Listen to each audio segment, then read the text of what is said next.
This is Forodani Park, inside Zanzibar's old stone town. It was shabby and decrepit until the Agha Khan Trust for Culture undertook its restoration. It's 2009, and the Agha Khan is in town for the grand opening, part and parcel of a 2 decades investment and restoration program.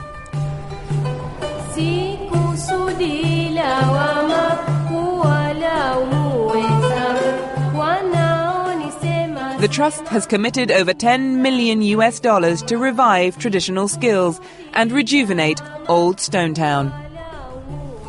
We undertake these projects in part because they can reinforce a sense of identity within proud communities, providing gateways to cultural understanding for local citizens and for visitors alike.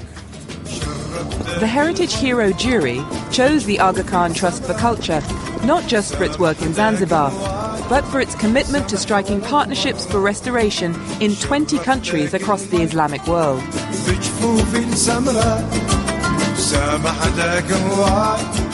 In Kabul and Herat, the Trust has repaired 85 historic buildings and created new public spaces. In Mali, the great mosques of Mopti, Djenné and Timbuktu, some of the largest mud brick buildings in the world, were in danger of collapse before the Trust stepped in. In Syria, it has restored parts of Aleppo's citadel, including the 12th century Ayyubid Palace, now a top tourist destination. Al-Azhar Park, Cairo, is a rare green space in the world's most densely populated city.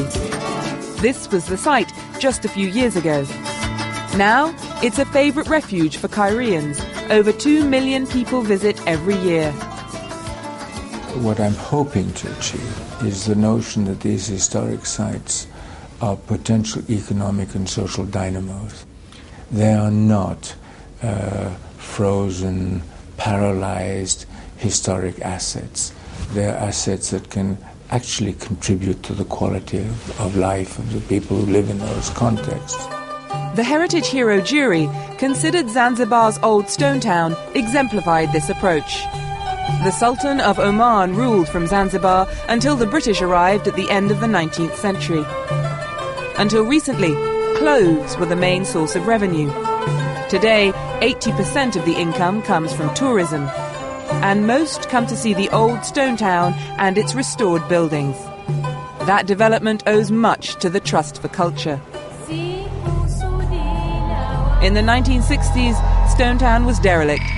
The old dispensary, once the town's hospital, was in imminent danger of collapse. It had become home to many families, with no one responsible for the main structure of the building. The building is also obsolete, is in very bad condition because the repair work is very expensive. For the local people, they can't have afford to pay for that amount. So after time, the building has come on a very bad condition. Even other piece of wall starting to fall down. Like all the buildings in Stone Town, a soft coral stone was used in the construction. It's the only stone available for building on the island, and is still quarried today from fossilised deposits inland. However, in attempting to repair the buildings, matters were made much worse when in the 1960s the old method of using the coral-based lime on the walls was replaced with concrete. There is no compatibility between cement, concrete with this material, and since the city itself located close to the sea, it erodes so fast rather than lime, because the lime has got pores. So when evaporation takes place, the moisture can take off to the air, which the wall can breathe. Part of the work of the Agha Khan's Trust is to train the local builders to be fundis, roughly meaning expert, in the lost art of lime plastering. We were trained by the Stone Town Conservation Authority. And then afterwards, we worked for 2 years directly for the Agha Khan Foundation. Then some of us started to work for ourselves.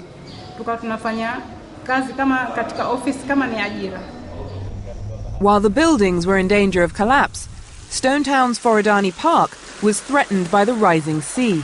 Well, it was in a very, very poor state of repair. What was happening is the seawall in that particular portion over there was very low. And with global warming, the actual level of the sea has risen. So much, in fact, that on a spring high tide, it actually flooded the corner of the park, and the seawater was infiltrating into what was the old park. So we had to lift the whole park by 750 millimetres, which is about that much, and reconstruct the stone walls, and that changed the whole sort of workings of the park. The heart of the town today is the restored Forodani Park. And when we filmed, it was hosting football's World Cup, passing through on its way to the finals in South Africa. Forodani Park has three lives. It has a life as a public garden, just generally for the residents. It has a tourist life, which is primarily revolves around the barbecue restaurant, which operates at night. And it has a role as the public swimming pool of Stone Town. When high tide comes in here, the entire seafront edge becomes a lido, and everybody swims from there. So it's a unique park to have so many functions fused together.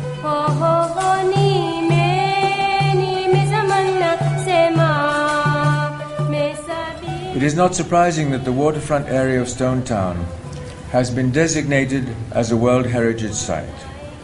And it is heartening to know that so many of you share a deep appreciation and affection for this site, for what it has meant in the past, for what it can now mean, for the community, and for those who will share in its beauty for many years to come.